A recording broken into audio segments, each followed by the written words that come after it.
Hi everybody, welcome back to the channel. I'm Tony and this is TC's Outdoors. And if you see right over my shoulder, the woodshed. And we're gonna finish it today, hopefully. At least the roof. We're gonna get the roof on. Today's Columbus Day and my son's home from school, so I've got an extra set of hands, which is gonna be useful lugging these big 14-foot panels up there without getting blown off the roof. So I've done some measuring and calculating, and hopefully it all comes out the way I need it to and the way it looks in my head. But here is the steel. So I went with the same color. It's like a dark charcoal gray, same color as the house.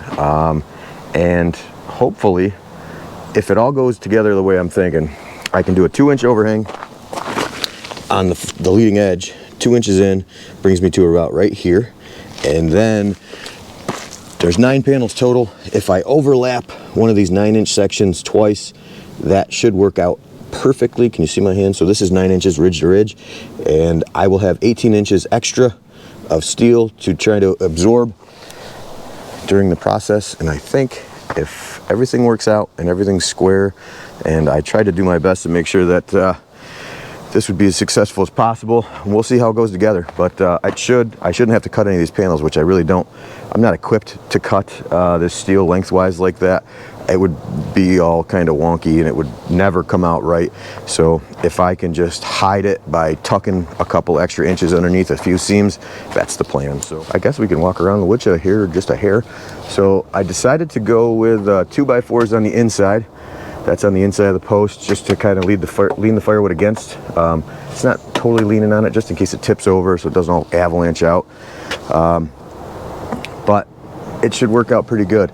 So it's pretty tall, at least in the front. I'm 5 foot 5-ish maybe, and so this is a good solid 6 foot. It's a good bit of firewood. I really don't know how much. There was 8 face cords stacked up over there, and that's all in here, along with, there was 6 pallets kind of floating around the yard. I think I figured I had about 5 face cords left from last year. This is what it looks like in the extra bay. I spaced them out. They're like 8.5 inches, and that was basically just so it kind of worked out. Even looking spacing, aesthetically pleasing, I guess is what I was going for.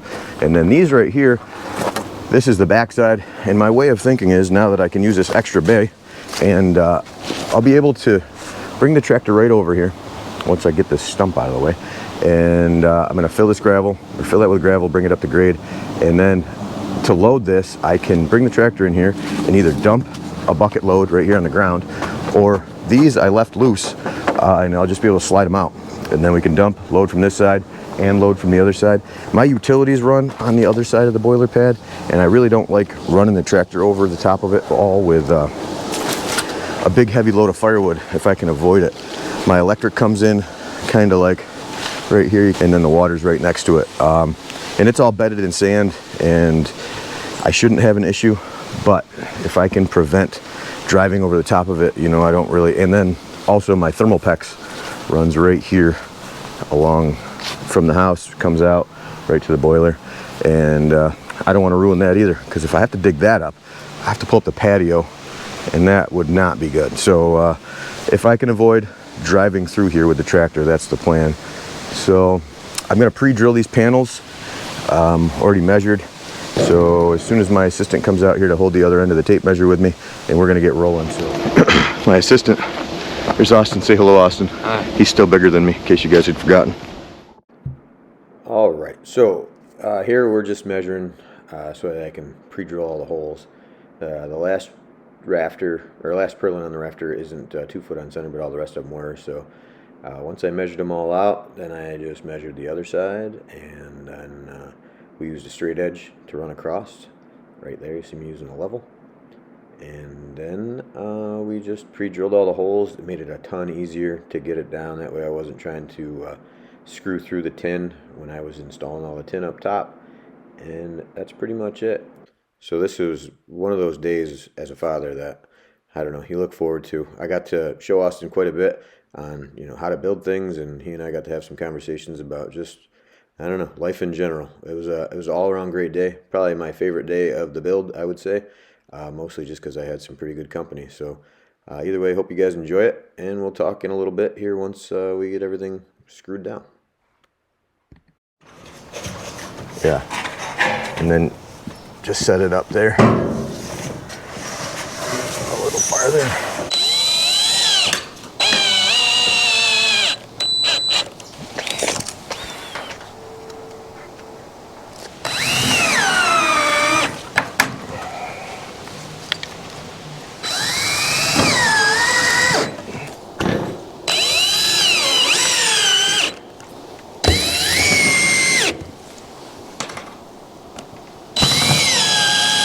Okay, so this is our situation here. We got the first sheet on, and it wasn't too bad. I changed bits. I don't know if you saw me struggle in the beginning, but the one I had wasn't magnetic, but we've remedied that. Austin's gonna stay on the ground here. We've got a few sheets staged.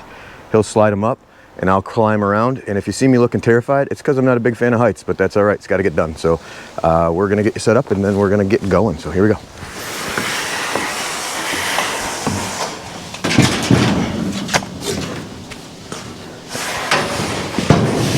Hold on, hold on.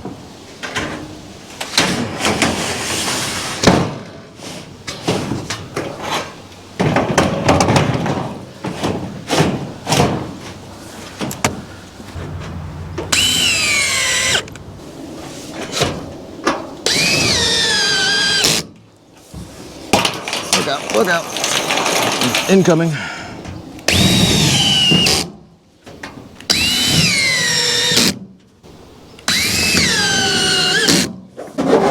And there's a lot of, if you do start to slide down too, there's a lot of places to grab. If I start sliding down, you better get out of the way, because I'm saving. You're not catching me, I can tell you that. Oh, I'll go with that.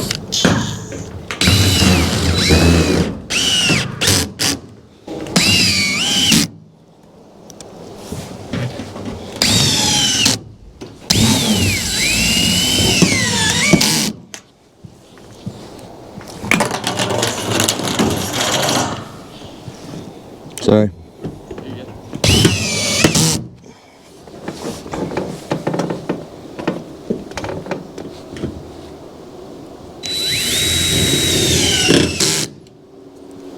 I put the clutch on so you don't bury them. What's a clutch? I didn't notice they had a clutch. That's what that noise is.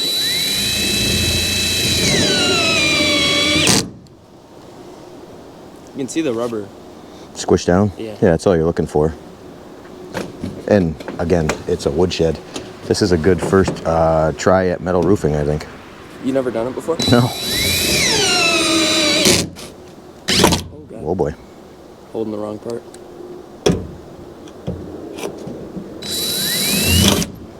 It's like...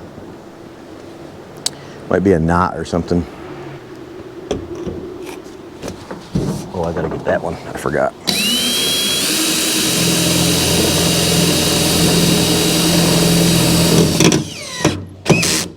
Might be a nail there too. Like the edge of a nail, the head of a nail. Yeah. Never know. I always kind of drone up metal. Yeah. Shavings. It's all right, went in. Just watch your hand on that edge. There you go.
right, so if you didn't notice, there's some different days throughout this video, and I really just wanted to finish this video up, but different circumstances come along and don't always allow that to happen. So the first day we weren't able to get it done. This was my first time ever doing steel roofing, and Austin and I learned a valuable lesson about keeping the edge square as you go. So we got like 3 panels in, realized that we were kind of getting crooked as we went, and we got to take them all off. Not off, but we did have to, I think it was like the second one in, starting there, we had to loosen them all, take the screws out, shift everything around, get it back in order, and then continue on. And then I promised him that we would hunt that afternoon, and I wasn't going to break that promise. So we went out hunting, and we just waited to finish this another day.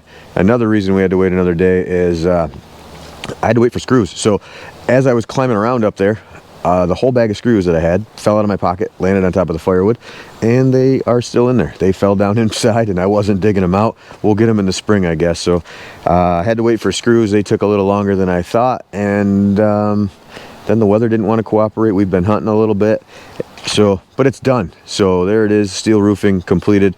Valuable lesson learned is it's super slippery, really slippery when it's wet. If you see the last portion of the video there, it started pouring on us. So I was able to get a few screws in it, but I didn't get it finished until this morning. So screws are all in. The 1 foot overhang is done. I can show you that. That was kind of tricky. I had to use that rafter to square up this end for the steel. Somewhere along the lines, the building's not square, which I'm not super surprised about. So but it looks good. It's going to serve a great purpose, and it's going to hopefully last a long time. I am going to side it in the spring. We're not going to mess with that right now. It's deer season. It's time to make firewood and hunt deer. That's my goal for the next couple months. So I do need to get some gravel ordered, though. I'm going to order some gravel, and we'll get that thing leveled off so I can get the tiller in there. I think I'll keep the splitter in there as well, and maybe the new splitter. That might be the home for the new splitter, and probably. And I might get some baskets up here too, that way I can start burning up some of my offcuts, because I've got another pile of those started that I'm gonna have to split. What else do I want to ramble on about? Oh, so we've been busy. So like I said, it took me a while. I had a few days off. So I work a 12-hour rotation. I don't know if I already said that or not. So I work 2 days on, 2 days off, and I have some random days off during the week. And I had this past weekend off, but the weather didn't work out, and we were waiting for the screws on Friday. Saturday, the screws showed up, but Saturday, Austin scored himself a new ride. So there's Austin's new car over there. It's not new. It's a 2013, but it's new to him. But that was kind of an all-day event, getting that thing here. And so now he's got himself a car. He spent, I don't know, 3 hours out there, I think, vacuuming it and cleaning it since we've gotten it. I forgot how exciting getting a new car can be. It's kind of cool to see him excited about that like that. So it kind of reminded me of my youth a bit. So yeah, that's the Woodshed build. I hope you guys enjoyed it. I enjoyed building it, learned a bit along the way for sure. And the next time I do it, I think I'll work a little harder at keeping the thing square in the beginning, and I think it would be a lot easier at the tail end. If there's anything I can recommend to you, that would be it. Yeah, so that's gonna do it for today's video, guys. I hope you guys enjoyed the build. I hope you guys enjoyed the whole Woodshed series. If you haven't seen it, I'll throw the playlist up at the end, and it's just 3 videos. Go back and check it out if you'd like, and maybe hit the like and subscribe button if you haven't already. I'd appreciate that. But we're gonna get back into firewood mode. This thing right here needs to get lit. My wife, Mrs. TC's, has been complaining about cold feet, so we're gonna get that floor warmed up. Probably tomorrow I'll get that thing lit. I think I'll bring you along for that, so look for that video. And that's about it. So have a good day, guys. Take care. We'll talk to you on the next one. Bye.